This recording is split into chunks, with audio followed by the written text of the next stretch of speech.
राज्यातल्या बहुतांश भागात सध्या पेट्रोल पंपांवरती प्रचंड गर्दी दिसते आणि त्याला कारण म्हणजे ट्रक चालकांचा सुरू असलेला संप। दरम्यान माझ्यासोबत या संपूर्ण परिस्थितीबद्दल आत्ताची लेटेस्ट माहिती देण्यासाठी फार्मपेडाचे अध्यक्ष उदय लोध आहेत। सर, नेमकी सिच्युएशन जी म्हणतो ती काय आहे आणि हे सगळं सुरू आहे त्याच्यामध्ये देखील काही तांत्रिक गोष्टी आहेत, त्या नेमक्या काय आहेत हे अगदी थोडक्यात जर सांगितलं तर बरं होईल। असं आहे की केंद्र शासनाचा जो हिट अँड रन कायदा आहे तो अंमलबजावणी व्हायला जरी वेळ असला तरी काही लोकांनी त्याच्यावर लगेच रिॲक्शन द्यायला सुरुवात केली। त्याच्यामध्ये टँकर ड्रायव्हर्स आहेत।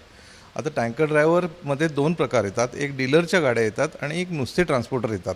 तर यातला जो नुसता ट्रान्सपोर्टर आहे, ज्यांचे पेट्रोल पंप नाहीत, अशांच्या ड्रायव्हर्सनी हा संप पुकारलेला आहे आणि त्यामुळे ते लोक डेपोला जमा होऊन आमच्याही गाड्या भरून न देण्याचं करतायत।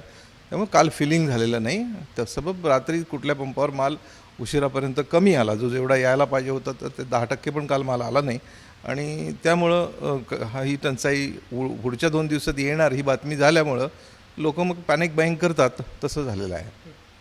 आता सध्याची परिस्थिती काय, म्हणजे साधारणपणे 10 नंतरची परिस्थिती जर बघितली कालच्या तुलनेत तर ती जर सांगितलं संपूर्ण राज्यभरातली तर बरं होईल। आत्ता नुकत्याच आलेल्या माहितीनुसार अकोला जे आहे त्या ठिकाणी एकही गाडी रिपोर्ट केलेली नाही आणि सगळे ड्रायव्हर लोक पुन्हा आंदोलनाच्या जोरात याच्यामध्ये दिसतात। सोलापूर स्मूथ आहे। अहमदनगरला अजून कोणी आलेले नाहीत, लोक थोडंसं अंदाज घेत आहेत। चंद्रपूरलाही तशीच परिस्थिती आहे, बोलणी चालू आहेत, पण कलेक्टर ऑफिस आणि हे लोक गेलेले आहेत। पुणे एकदम स्मूथ आहे, काही प्रॉब्लेम नाही आहे।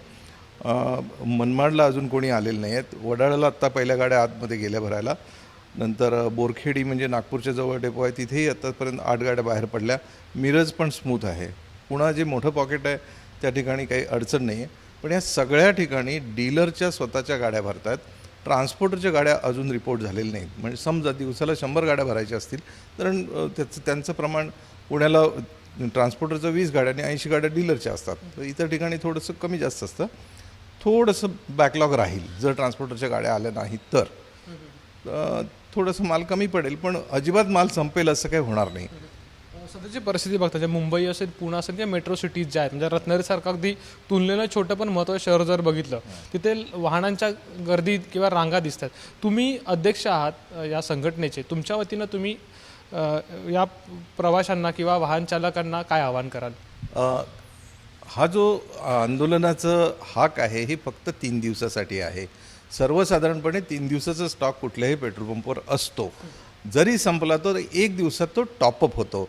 कृपया ग्राहकांनी अशी कोणतीही पॅनिक सिच्युएशन निर्माण करू नये, अधिक प्रमाणात खरेदी करू नये, ज्यामुळे संपूर्ण व्यवस्थेवर लोड येतो, ट्रॅफिकवर, पेट्रोल पंपांवर, पोलीस यंत्रणेवर। तसं काही करायची गरज नाही, असं काही कुठली पॅनिक होणार नाही आहे आणि काहीही झालं तरी एखादा दिवस आपण कधीतरी अडचण काढू शकतो, तशी काढावी, हा एक भाग झाला। प्रशासनाच्या वतीनं प्रशासनाला मी असं सांगेन की जे आता काल त्यांनी एस्मा लागू केला आहे, एसेन्शियल सर्व्हिस मेंटेनन्स ॲक्ट, तर आता इतकी लोक ह्या कायद्याचं पालन करत आहेत। काही जर हट्ट करत असतील तर थोडं प्रशासनानं त्यांनी त्यांच्या पद्धतीनं त्यांना समज द्यावी असं मला वाटतं। तर प्रवाशांनी किंवा वाहन चालकांनी पॅनिक होऊ नये, सिच्युएशन जितकी वाटते तितकी वाईट नाही आहे, अर्थात काही गोष्टी कमी जास्त होतात, त्यामुळे शांतता राखावी आणि गर्दी करू नये पेट्रोल पंपावरती, असं आवाहन जे आहे ते फार्मपेडाच्या वतीनं सध्या करण्यात आलेलं आहे आणि याची सर्व वाहन चालकांनी अगदी दखल घेणं देखील गरजेचं आहे। कॅमेरामॅन महबूब शेखसह अमोल मोरे, एबीपी माझा, रत्नागिरी। एबीपी माझा, उघडा डोळे बघा नीट।